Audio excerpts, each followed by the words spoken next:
I'm writing a book on Indian democracy, and it's clear that there's a division between, well, it goes all the way back to the independence period, a division between two groups that, and I know these will sound like the names have some kind of implication, but these are just technical names that sociologists have given them. There's a big difference between the comprador elite. Now, comprador does not mean selling out. Comprador just means that you're someone who's involved in trade or involved in intermediating relations with the outside world. So the term comprador arose originally in Portuguese to describe those local people whom the Portuguese could deal with in order to make to trade with the local society in the places where they went in South and Southeast Asia. But the term comprador elite has come to mean that class of people who were the intermediaries between colonial powers and local people. So people like, I mean, the classic comprador elite is Mahatma Gandhi.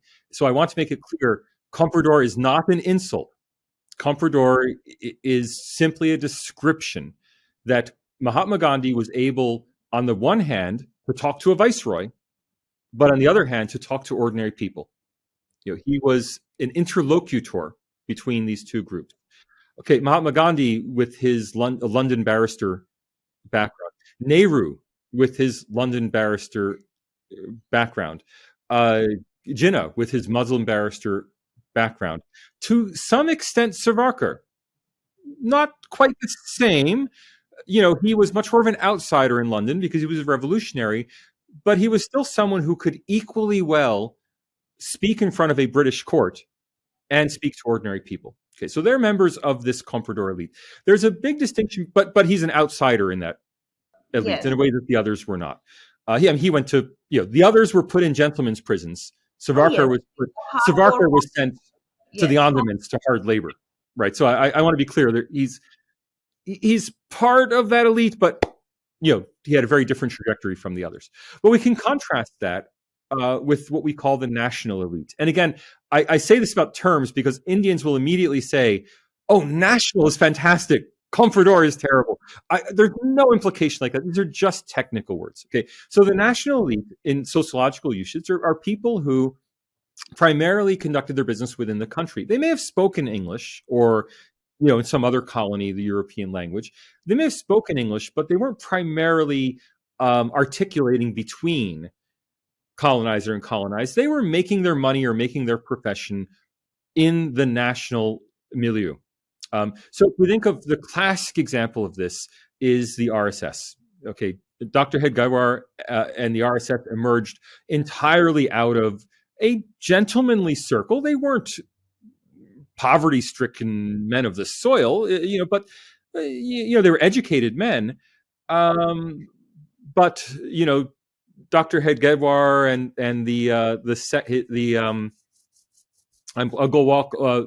Professor Golwalkar, they're educated men, but they were not London-educated barristers. They were locally educated members, and most of their supporters were members of the local economic elite. So the RSS emerged out of merchant and landowner circles in Maharashtra and Gujarat. Right? One can also argue. But in the whole, Gujarat quickly spreading. Okay, so they're part of a different milieu from the comprador elite, and this division, and not just the RSS. There are other if you think of the Brahmo Samaj, Arya Samaj, all of Arya Samaj, all of these kind of organizations that were local organizations of local people, the Vivekananda Mission, all of these are members of the national elite. Now they are elite. I'm not saying they're rich. They're elite in the sense of they're not farmers or weavers who were scratching out a living on the land, right? So they were members of professional class. So revolutions in general and independence movements in general are driven forward by professionals. That's why there's this long connection between the quote unquote rise of the middle class and political awareness. But there are these two competing groups of professionals who were involved in the development of India, and not just in India. This same division, again, as a comparativist, what I'm bringing to the table is not I like these people, I don't like these people. What I'm bringing to the table is, this division between a comprador elite and a national elite, this appeared all over the world, in all sorts of post-colonial or in all sorts of colonial and then later post-colonial societies. Now, that fundamental division has transferred today in what you might call the division between old India and new India. I mean, I heard Karan Thapar once in one of his interviews frankly admitting, he was talking to his guest, I don't remember who the guest was. He said, we're members of this old India, the English-speaking, British-educated, internationalist in outlook. And he recognized very clearly, and that's why I like Thapar, because whatever his politics, I know individual people may like or dislike his politics, he's very self-aware. He knows that he's on that side of politics, as opposed to being sanctimonious about it and thinking everybody must agree with him. Okay, so he's very aware that he's a member of this. He may not use the term comprador elite, but he would use the term old India, or as I jokingly put it on Twitter, con market gang. As a comparativist, it's very clear to me that this division exists, and I don't put any particular value on what, just because someone like Shashi Tharoor is more likely to be my friend and I'm more likely to run into him at an international event. I've never met him, by the way. Shashi, if you're listening, call me. I'd love to get together. I love your books. But just because I'm a member of this class doesn't mean that I don't respect that other class.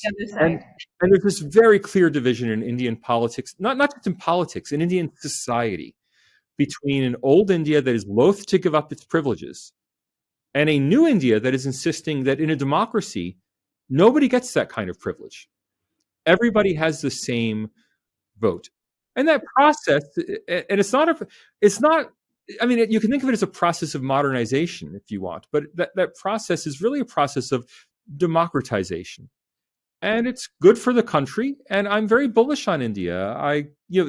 Having hostility is the wrong word. Having divisions is not a sign of immaturity. It's a sign of maturity. Please remember to subscribe to us and switch on the notifications for this channel. For our other social media links, more content, and to support our work, please visit citti.net. Dhanyavad. Namaskar.